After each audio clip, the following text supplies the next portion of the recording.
berkaitan dengan permintaan untuk minyak goreng begitu ya. So far di tahun 2024 ini tampaknya tidak ada masalah begitu ya, adem ayem saja sebetulnya Pak Edi. Tapi di tahun 2025 nanti akan ada juga penetapan program makan bergizi gratis dari Pak Prabowo Subianto begitu ya. Seperti apa mungkin dari Gapki mensupport ini dan apakah mungkin akan ada peningkatan yang cukup signifikan untuk demand terhadap konsumsi minyak goreng ke depannya seiring dengan program ini? Kalau kita lihat di tahun 2024 ini kan memang terjadi penurunan sedikit untuk konsumsi dalam negeri untuk pangan. Tetapi kita juga tidak perlu khawatir di tahun 2025 secara produksi kita mencukupi untuk pangan. Kalau untuk biodiesel juga mencukupi, hanya pasti nanti akan ada yang dikurangi. Tetapi yang nanti perlu kita waspada adalah kalau tadi terjadi kenaikan minyak nabati dunia karena suplai berkurang, ini nanti juga program makan bergizi jadi lebih mahal kan begitu. Karena kan harga minyak goreng kan naik. Kemudian kan sementara sawit kan bukan hanya digunakan untuk pangan. Untuk kita kan tidak sadar 24 jam kita hidup bersama sawit. Dari bangun tidur sampai tidur lagi kita ketemunya produk sawit kan begitu. Nah ini kan jadi semuanya serba mahal.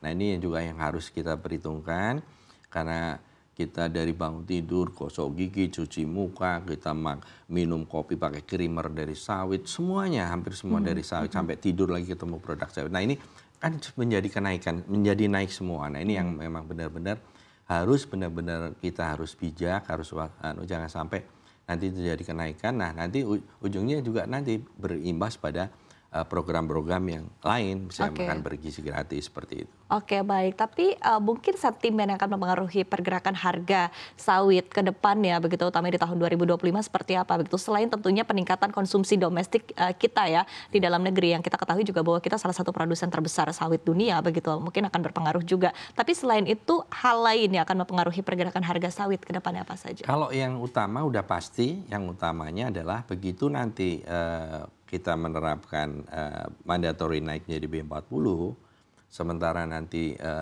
karena gini, karena negara tetangga kita itu Malaysia juga mereka produksinya tidak stagnan juga, hampir sama dengan kita karena mereka juga terlambat di replanting permajaan.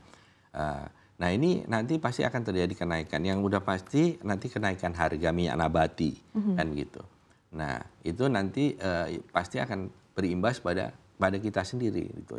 Utamanya pasti itu. Nah, sementara kita melihat di tahun 2024 itu memang terjadi anomali. Kita sawit itu produktivitasnya tertinggi di antara seluruh minyak nabati. Tetapi bisa terjadi harga minyak sawit itu lebih mahal dibandingkan minyak bunga matahari dan minyak kedelai.